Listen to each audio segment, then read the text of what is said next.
bienvenidos a todos. Agradecido con Dios porque nos permite estar en su casa una vez más.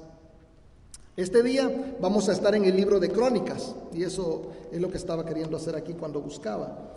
El libro de Crónicas, hermanos, nosotros no sabemos quién es el autor, el libro no lo dice, pero sí sabemos que los dos libros de Crónicas son uno solo.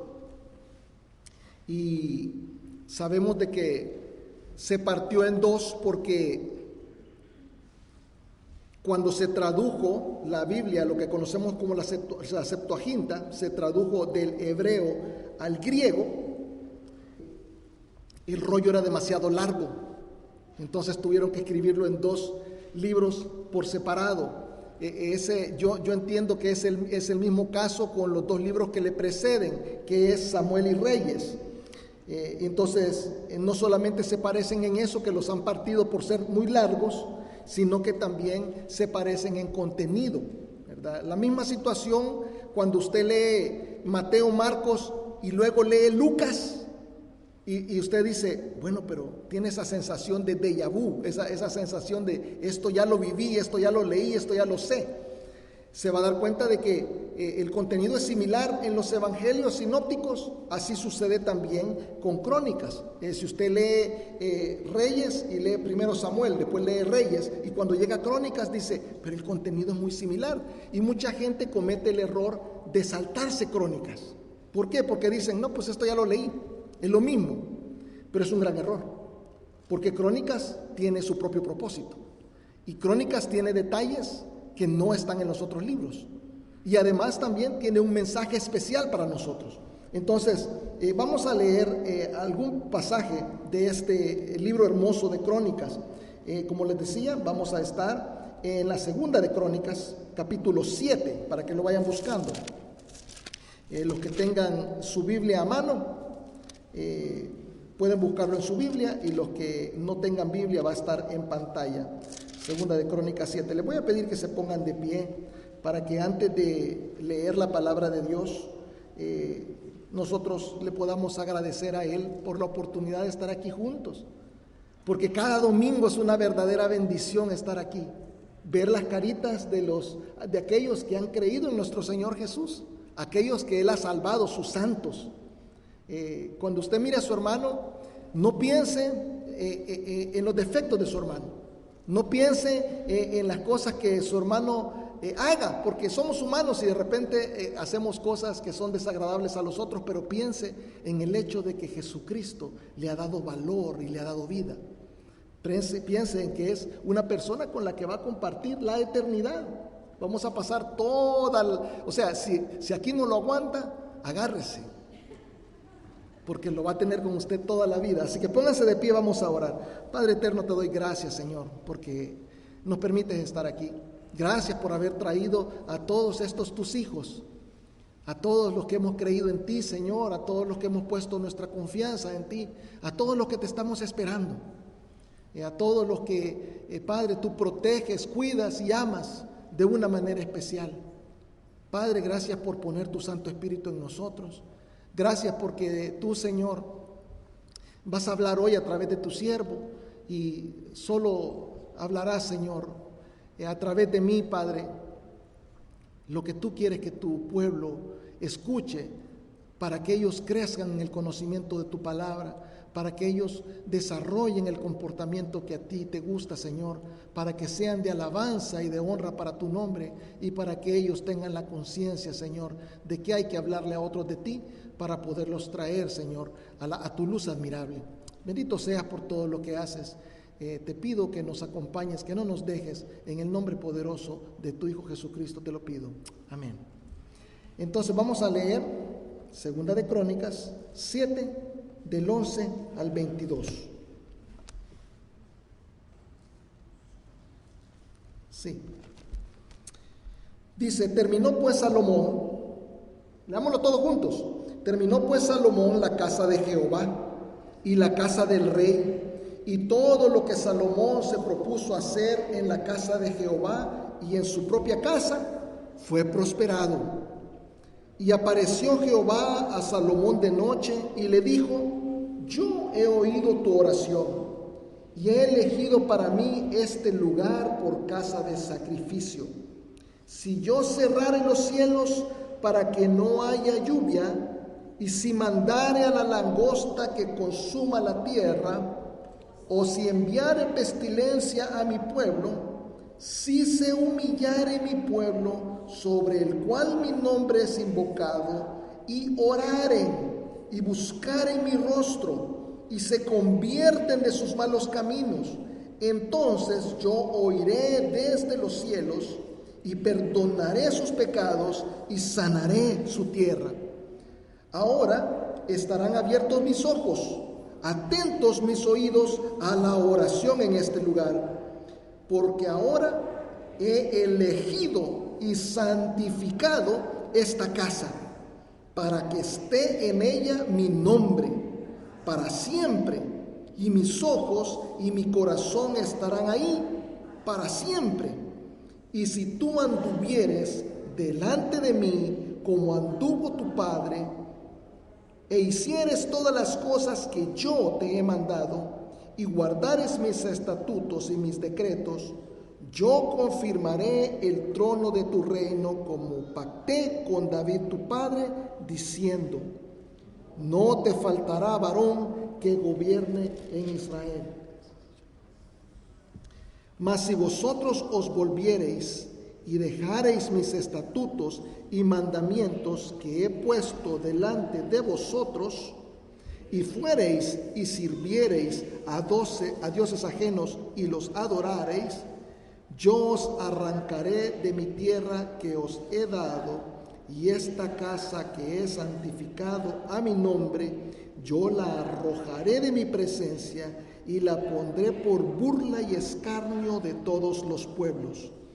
Y esta casa, que es tan excelsa, será espanto a todo el que pasare y dirá: ¿por qué ha hecho así Jehová a esta tierra y a esta casa?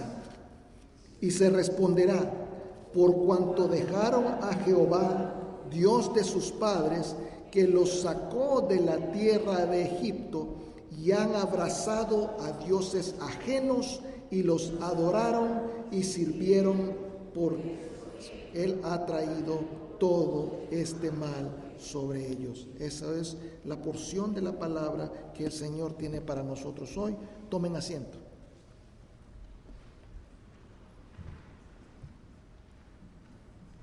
Qué bendición. Qué pasaje más hermoso, ¿verdad? Es uno de mis pasajes favoritos, y esto me van a ustedes a escucharlo decir mucho, porque hay muchos pasajes favoritos en la Biblia. La Biblia es hermosa, y este pasaje es muy conocido por un solo versículo, y la gente escucha ese versículo y pone mucha esperanza en él. A veces hasta se malentiende un poco, ¿verdad? Pero yo lo que veo en todo lo que está diciendo aquí es que el Señor quiere estar en medio de nosotros, y nosotros deseamos procurar la presencia del Señor. ¿Quién de nosotros que conoce a Jesucristo no quiere estar en su presencia? Eso no tiene sentido.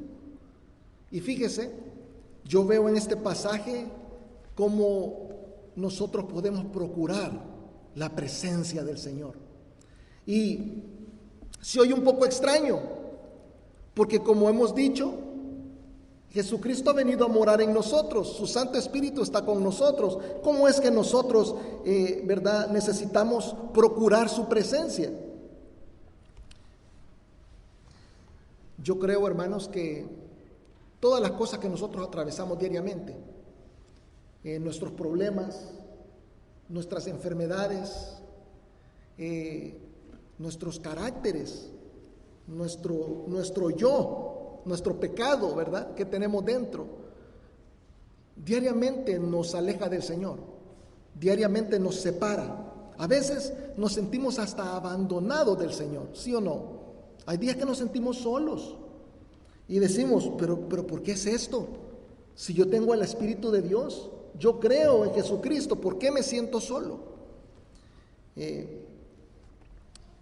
Aquí Salomón está tomando varias acciones, ¿verdad? Que a juzgar por la respuesta de Dios han procurado su presencia. Muy interesante.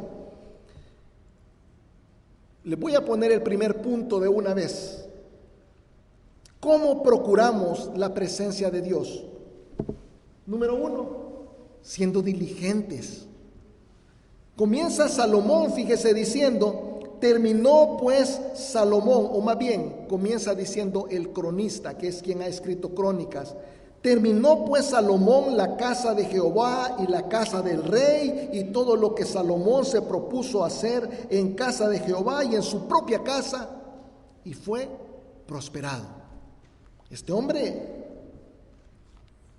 ha estado trabajando, ha estado haciendo algo, y yo veo que la diligencia de él es integral, porque fíjese bien, hermano, yo noto de que cuando una persona obra en favor de Dios, es porque Dios está dentro de él, ¿sí o no? Tienes que estar lleno del Espíritu Santo para tener deseo de trabajar para el Señor. Todos aquellos que se preparan para una clase, todos aquellos que se preparan para tocar un instrumento, todos aquellos que se preparan para venir a preparar comida para los alimentos, para los hermanos, todos aquellos que preparan el cafecito, todos aquellos que se preparan para transportar a los hermanos, todos aquellos que tienen una labor, Ricardo que está allá en el sonido, todos los que están trabajando tienen que tener al Señor adentro para que su espíritu los mueva a trabajar para Él. Y entonces,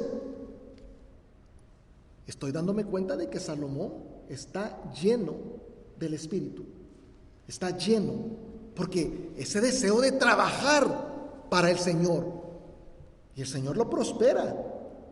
Pero lo más importante y lo primerito es que para estar lleno del Espíritu necesita tener una relación con el Señor.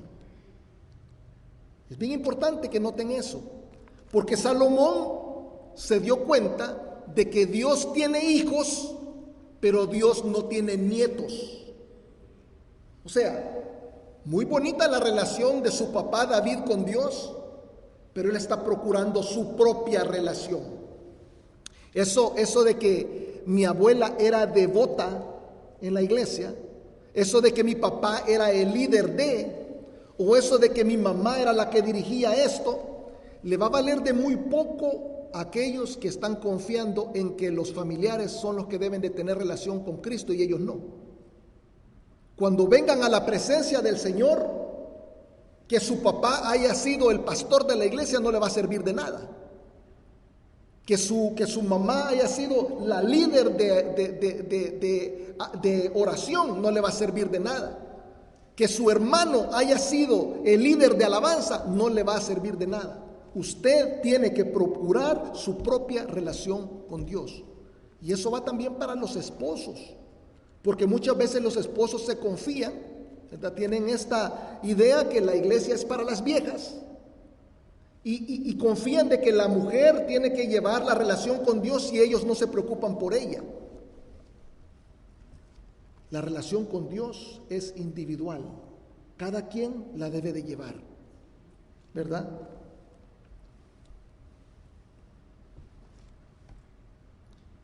Cada uno debe buscar una relación salvífica y crecer en ella con nuestro Señor Jesucristo. Salomón buscó su propia relación con Dios. Qué importante, ¿verdad? Decidió creer en Dios por sí mismo, crecer en esa relación y servir a Dios de todo corazón, ¿verdad? Todo implica, desde lo más básico, que Salomón era un hombre diligente para crear la relación y diligente para hacer lo que debía de hacer. A veces, si decimos diligente, nos quedamos patinando y no estamos seguros qué quiere decir eso, ¿verdad? No sé, algunos cuando se habla de diligencia piensan en esas carretas cubiertas de tela jaladas por caballos, también es una diligencia, pero diligencia en este sentido es algo más. Según la Real Academia Española de la Lengua, y va a estar en pantalla, diligencia significa cuidado, prontitud, agilidad y eficiencia con que se lleva a cabo una gestión. Fíjese bien, cuidado, prontitud, agilidad y eficiencia con que se lleva una gestión. Fíjese que entablar una relación con Dios no es algo que podemos dejar para después. No puede esperar. Muchas personas a las que yo le he hablado me dicen, todavía no es mi tiempo. O me dicen, tengo que pensarlo. Pero en realidad, hermanos, el Señor no le ha prometido la vida a nadie. No le ha prometido, porque usted es jovencito, no quiere decir de que usted va a llegar a viejo. Y porque usted ahora tiene edad media, no quiere decir que va a llegar anciano. El Señor no nos ha prometido los días a ninguno de nosotros. Podríamos morir mañana. Entonces, eso es un recordatorio constante. La muerte, cuando nosotros tenemos personas alrededor de nosotros muriendo, ese es un recordatorio constante que nosotros debemos de mantener, ¿verdad? Nuestra relación con el Señor, y también debemos de llevar a otros a la relación con el Señor, no importa su edad. A veces nosotros decimos, no, mi hijo solo tiene 5 años, todavía no es momento de hablarle del Señor. Créame, hermano, que los niños absorben el conocimiento del Señor. Me pareció muy hermoso que me llamó una hermana y me dijo, hermano, yo he comenzado a hablarle a mi hijo, está pequeñito, ya le comencé a hablar del Señor, pero necesito material, ¿verdad?, que sea adecuado a la edad de él. Eso sí lo puede hacer. No puede dejar de hablarle del Señor, solo tiene que buscar algo que sea adecuado porque su comprensión no ha sido desarrollada total. No le puede hablar con palabras como diligente, pero sí le puede explicar que el Señor murió por él, sí le puede explicar que era un hombre que vino, que Dios vino a la tierra. Hay muchas cosas que el niño sí entiende, se le pueden explicar y las puede comprender. De hecho, yo tengo muchos amigos. Pastor Barner es uno de ellos, el que va a predicar aquí la otra semana. Pastor Barner a los 5 años creyó en Jesucristo y ha sido pastor toda su vida. Y él se recuerda muy claramente cuando él recibió al Señor.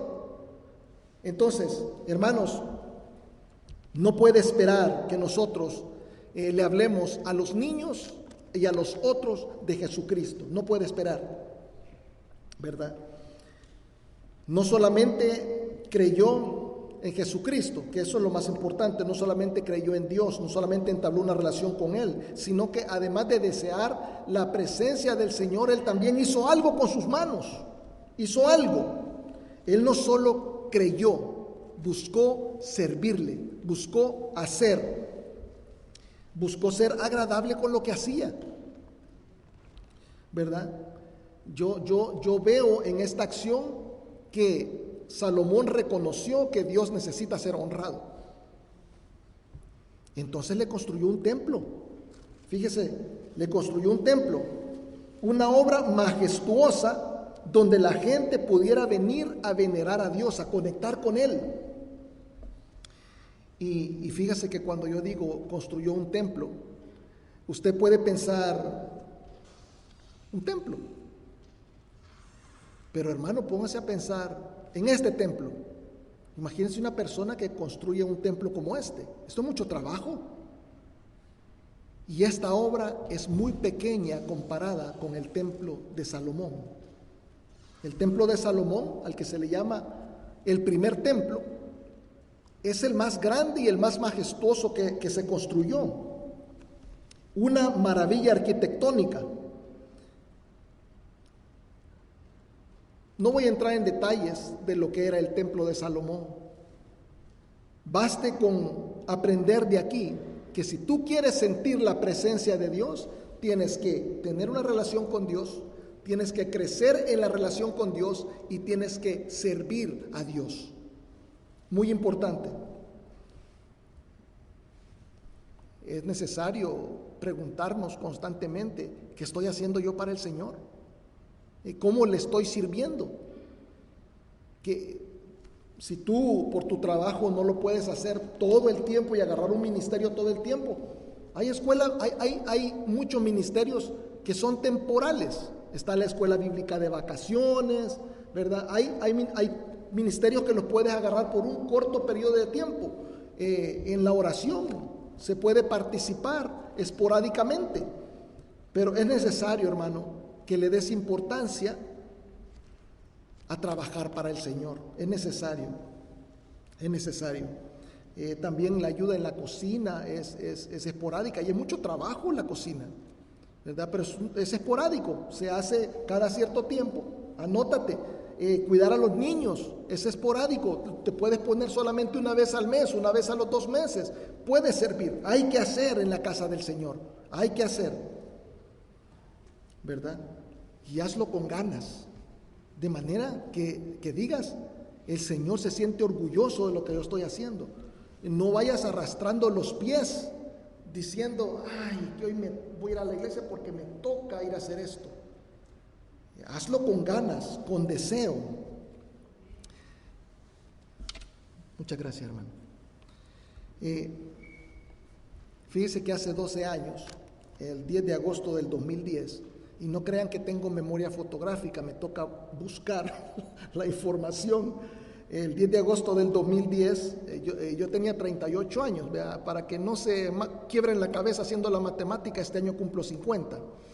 ¿Verdad? Pero tenía yo 38 años y todavía estaba vivo mi padre, me estaba visitando, así como mi mamá está aquí ahora. Hace 12 años mi papá estaba aquí, el 10 de agosto del 2010. Y fíjese que yo casualmente yo jugaba mucho fútbol.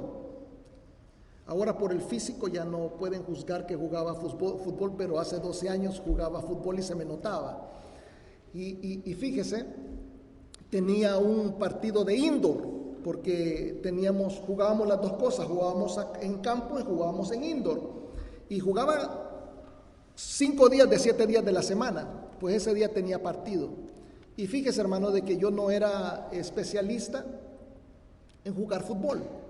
Yo jugué diferentes deportes y no era excelente en ninguno, sino que jugaba porque me gustaban varios, jugaba de varios, pero en ninguno era excelente. Ahora mi papá, él solo jugó un deporte, él solo jugó fútbol y era excelente para jugar fútbol. Yo lo alcancé a ver hacer cosas que sus amigos le celebraban porque eran difíciles de hacer. Entonces él era experto en jugar fútbol, era muy bueno jugando fútbol, era un buen futbolista. Entonces yo lo llevé al partido conmigo y yo sabía que me iba a estar viendo y yo traté de hacerlo mejor ese día. ¿Por qué? Porque a mi papá le gustaba el fútbol y yo quería que mi papá viera a su hijo jugando fútbol y yo quería que mi papá se sintiera orgulloso de que su hijo jugaba fútbol. Y en una de esas yo llevaba la bola y se me vino uno de esos. Ustedes conocen a ese tipo de hombre que ni siquiera quiere la bola, no, que lo que quiere es parar la jugada. Y si me vino y me pegó del lado equivocado, o sea, porque yo estaba acostumbrado a que si me golpeaban por la velocidad, yo daba vuelta de gato y caía parado, pero me pegó del lado equivocado y di vuelta para el otro lado y yo me di cuenta que di la vuelta muy esforzado y caí parado, pero cuando caí parado vi que tenía levantado aquí algo. Y hermanos, me quito la camiseta y tenía levantada la carne con un hueso aquí. No rompió el hueso la carne, pero tenía quebrada la clavícula. Y fíjese que lo que era un momento en el que yo quería impresionar a mi papá terminó siendo una carrera al hospital con mi hermano al volante. Y él les puede decir que paraba cada 5 minutos porque a mí me dio náusea haberme quebrado el hueso. Y entonces le decía, para, que voy a llenar el carro. Y mi hermano se paraba y total de que fue una cosa al final difícil la que vivimos, corriendo para el hospital con mi papá conmigo, ¿verdad? Pero yo me recuerdo que en medio de todo esto, que yo venía todo mareado, venía con náusea en el carro, mi hermano manejando como loco y mi papá ahí solo viéndome. Y me dice mi papá, qué lástima que te caíste porque ibas jugando bien.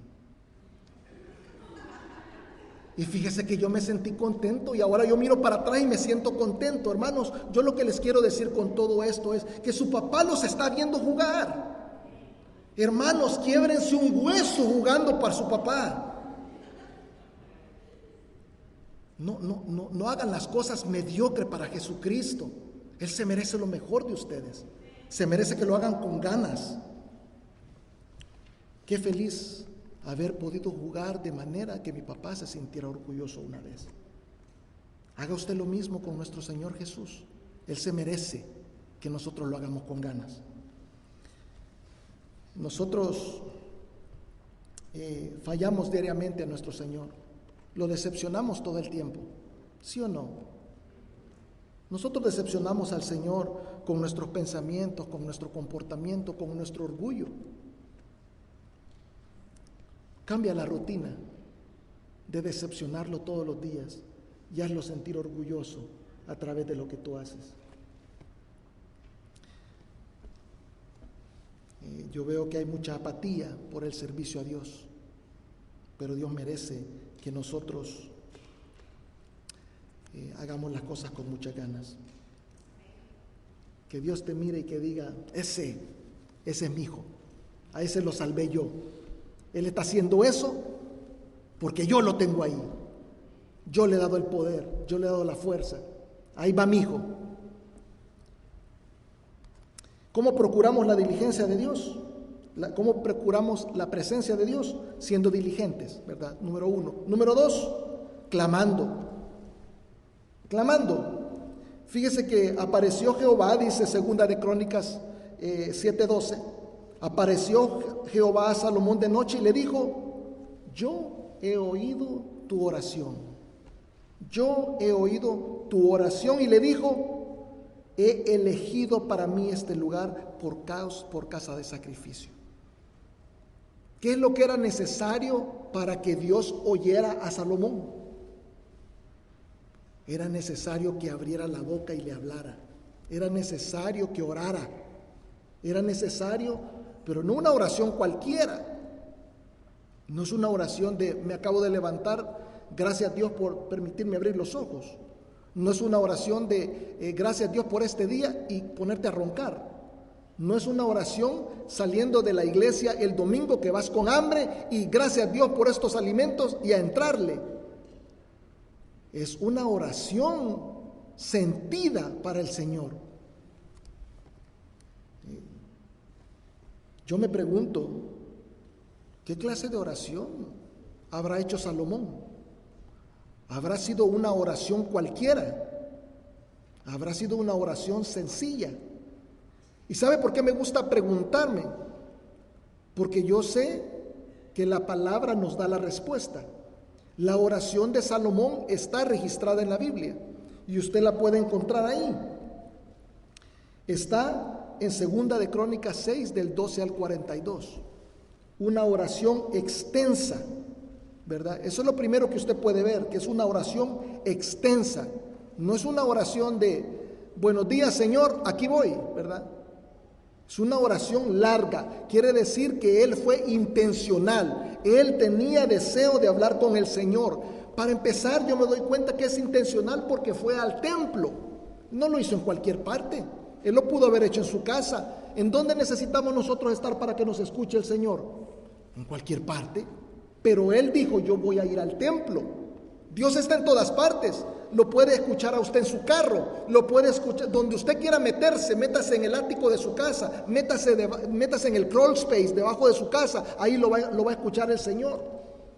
Pero él dijo, voy a ir a un lugar dedicado a eso, a la oración.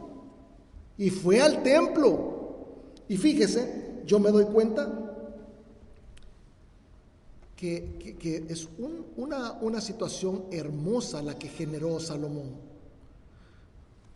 Yo he visto, hermanos, algunos hermanos que han venido el viernes de oración y los he encontrado hincados, solitos, en el templo, solitos, orándole al Señor. He venido el día domingo, cuando nosotros todos estamos tomando cafecito allá afuera, yo he entrado y he encontrado gente aquí, derramándose, de rodillas frente a las gradas. Qué bonito buscar al Señor en el templo. Qué hermoso ser intencional, decir el día de domingo me voy a levantar temprano, me voy a ir para allá, no solamente para ir a la clase de escuela dominical, pero porque quiero comunicarme un momentito con mi Padre. Lo puede hacer allá, pero qué hermoso cuando uno busca al Señor, busca su rostro, busca su lugar de oración, porque su casa será llamada lugar de oración. Y fíjese de que yo veo que la oración de Salomón ni siquiera una oración privada, era una oración pública. Y no era una oración corporativa, estaba orando solo, pero no le dio vergüenza. ¿Por qué? Porque era una oración genuina. No era una oración para que digan los hermanos, ¡ay, qué hermoso ora el hermano! No, hizo una oración porque él quería comunicarse con su Dios, hablando normal y con palabras normales. Una oración pública no para jactarse, ¿verdad? Sino que una oración para que Dios le responda, donde le está dando la importancia al interlocutor, no a los espectadores. No lo vamos a leer la oración porque, como ya les dije, es extensa, pero escogí 4 versículos, se los voy a leer. Segunda de Crónicas 6, del 18 al 21, dice: mas, ¿es verdad que Dios habitará con el hombre en la tierra? He aquí, los cielos y los cielos de los cielos no te pueden contener, cuánto menos esta casa que he edificado. Hermanos, estamos hablando de un templo excelso, de un templo, de una maravilla arquitectónica, pero él dice, esta cosita no te puede contener. Está poniendo en perspectiva la grandeza de Dios, lo está exaltando en toda su gloria, está reconociendo quién Dios es, y le dice: mas tú mirarás la oración de tu siervo y a su ruego, oh Jehová Dios mío, para oír el clamor y la oración. Está diciendo, en este lugar va a haber clamor, va a haber gente que se va a derramar, va a haber gente que va a venir a comunicarse contigo de una manera especial. Con que tu siervo ora delante de ti. O sea, no estaba solo orando, estaba clamando. Por eso el segundo punto se llama clamar. Que tus ojos estén abiertos sobre esta casa de día y de noche, sobre el lugar del cual dijiste, mi nombre estará allí. Que oigas la oración con que tu siervo ora en este lugar. Asimismo, que oigas el ruego de tu siervo y de tu pueblo Israel, cuando en este lugar hicieren oración. Que tú oirás desde los cielos, desde el lugar de tu morada, que oigas y perdones. Usted lea toda la oración de Salomón. Y qué oración más hermosa, qué oración más sentida. Es un clamor, definitivamente es un clamor, es una oración rogativa, ¿verdad? Es una oración llena de necesidad espiritual, hambrienta del Señor. Una oración que busca en el único lugar donde se puede encontrar lo que se necesita espiritualmente, en el Señor, en el Señor. Si te sientes solo, hermano, clama, busca al Señor de todo tu corazón, porque el Señor está cerca y te escucha. ¿Cómo más procuramos la presencia de Dios? Siendo diligentes, clamando, comprometiéndonos también, comprometiéndonos de todo lo que contestó Dios, que todo es poderoso e imposible lo que Dios está contestando, ¿verdad? Porque solo Dios puede decir esas cosas y ofrecerlas. Porque ¿quién puede escuchar desde el cielo? Si no solo Dios. Nadie más te va a escuchar desde el cielo ni desde el cielo de los cielos. Nadie es grande como Dios. O sea, todo lo que vemos aquí que está rodeando la respuesta de Dios es inmensurable. Pero de todo, fíjate, otra cosa, dice, Salomón le está pidiendo que perdone pecados y el Señor dice que va a perdonar los pecados. Pero lo que más me impresiona es que dice, fíjese, en la segunda de Crónicas 7:17 dice: si tú anduvieras delante de mí, como anduvo David tu padre, e hicieras todas las cosas que yo te he mandado y guardaras mis estatutos y mis decretos, entonces yo voy a hacer esto. Lo está condicionando. Le está diciendo, vive una vida diferente, vive una vida especial, que la gente se dé cuenta quién eres. Comprométete conmigo. Eso es lo que está diciendo el Señor. Y nosotros debemos de hacer lo mismo. Comprometernos con Él. Comprometernos de corazón. No solamente a venir a servir aquí, qué bonito que vengan y sirvan. Y yo quiero que vengan y sirvan y quiero que se pongan en los schedules de las diferentes actividades, ¿verdad? Y que todos participen.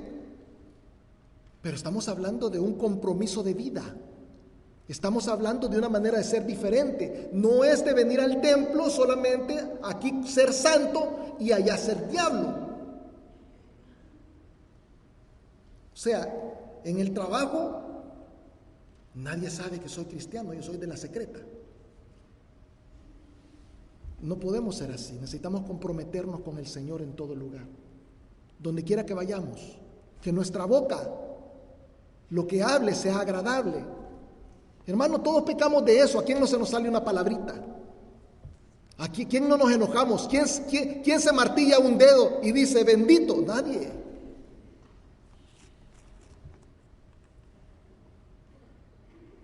Pero hermanos, tengamos esa conciencia de que el Señor nos escucha. Tengamos esa conciencia de que el Señor nos ve. Tengamos esa conciencia de que las personas deben de darse cuenta que somos diferentes. Si no tenemos nada bueno que hablar, quedémonos callados, mordámonos la lengua. Tengamos cuidado de decir lo que decimos. No podemos llegar hasta la presencia del Señor y seguir hablando de la misma manera como que somos mundanos. No se puede. Y no estoy hablando de un cambio conductual solamente. No es que seamos hipócritas y en todo lugar. O sea, no es que les digo yo, sean hipócritas aquí, hipócritas allá. No, le estoy diciendo de que tiene que haber un cambio desde el fondo de su corazón. Un cambio que venga de adentro hacia afuera. Un compromiso de corazón con el Señor que lo lleve a usted a actuar diferente. Comprometerse con el Señor. Dios sabe que somos hombres, Dios sabe que somos pecadores, Dios sabe que somos imperfectos, Dios sabe que nuestra palabra no vale nada, pero Dios no nos llama mentirosos. Fíjese, qué hermoso la confianza que el Señor nos pone a nosotros. Y nos dice, si ustedes se comportan diferente, yo voy a estar con ustedes. El Señor acepta la promesa. El Señor dice, te creo. El Señor te dice, yo creo que tú puedes. Y fíjese que ese cambio espiritual se da porque Él nos ha dado su espíritu. Y su espíritu nos da fuerza. Su espíritu nos impulsa. Filipenses 4:13 dice, todo lo puedo ¿en quién? En Cristo, ¿que qué? Que me fortalece. Sí podemos cambiar, pero debemos de comprometernos de corazón con el Señor. Hay mucho hermano que no se trata ni de palabras, sino iracundos en la casa, a gritarle a los hijos, a gritarle a la mujer. No podemos seguir siendo los mismos. Las mujeres no pueden seguir siendo envidiosas, no pueden seguir siendo egoístas. Ustedes tienen que reconocer cada quien cuál es su problema y entregárselo al Señor y comenzar a cambiar paulatinamente. Cada quien tenemos una cosa, cada quien tiene su pecado favorito, ¿verdad? ¿Cuál es la última cosa que veo que Salomón nos está mostrando en este pasaje? ¿Cómo procuramos la presencia de Dios? Siendo diligentes, clamando, comprometiéndonos de corazón y también humillándonos. Hay una cosa que Dios no puede resistir, hermanos. Ese es el talón de Aquiles de Dios. Es la ventaja que nosotros tenemos. Que si tú te quiebras genuinamente y de corazón, si te arrepientes de verdad y si buscas el rostro de Dios de todo tu corazón, Él puede reconocer que lo estás haciendo de corazón. Fíjese lo que dice el Salmo 51, aquí es el rey David, hablando versículo 16, 17, para los que lo quieren anotar y leer en casa. Salmo 51, 16, 17, porque no quieres sacrificio, que yo lo daría. No quieres holocausto. Los sacrificios de Dios son el espíritu quebrantado. Al corazón contrito y humillado no despreciarás tú, oh Dios. Al corazón contrito y humillado no despreciarás tú, oh Dios. Tú eres iracundo, tú eres mal hablado. Rompe en lágrimas delante del Señor y entrégale eso que tú tienes. Tú eres orgulloso, tú eres manipulador. Cualquiera que sea tu problema, desobediente a lo que Dios te manda.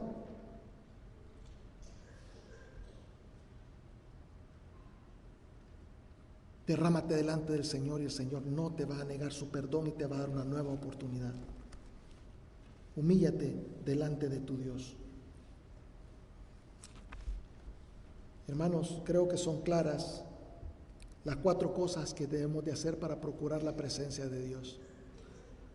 Debemos de ser diligentes, debemos de clamar, debemos de comprometernos, debemos de humillarnos. Porque a veces nuestro pecado nos separa de nuestro Dios. Nosotros decimos, ¿pero por qué siento lejos a Dios? Seguramente no estás pidiendo perdón. Y si estás pidiendo perdón, lo estás pidiendo perdón muy ligeramente.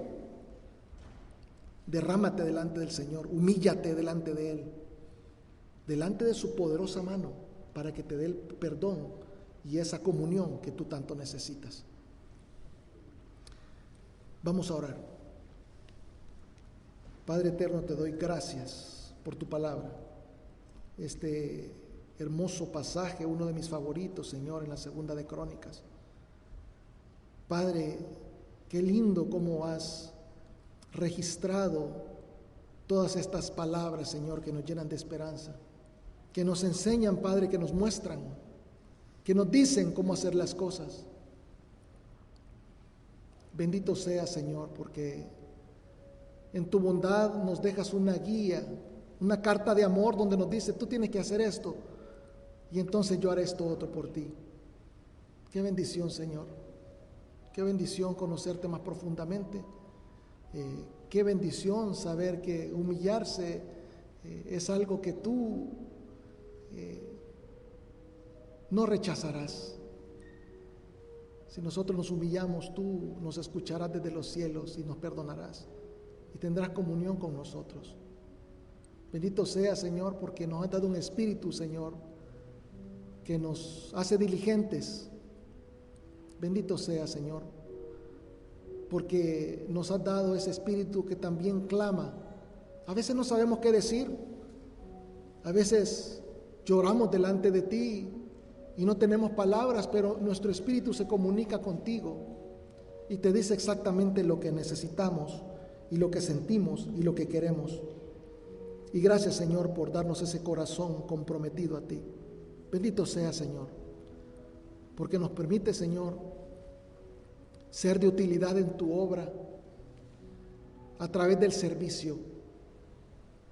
Y gracias porque el compromiso que nosotros tenemos es en todo lugar, no solamente en el templo, no solamente en la obra, sino en todo lugar para que podamos ser la luz que tú quieres que nosotros seamos. Bendito seas por todo lo que haces en nosotros. Hoy y por siempre estamos agradecidos contigo. En Cristo Jesús te damos gracias. Amén.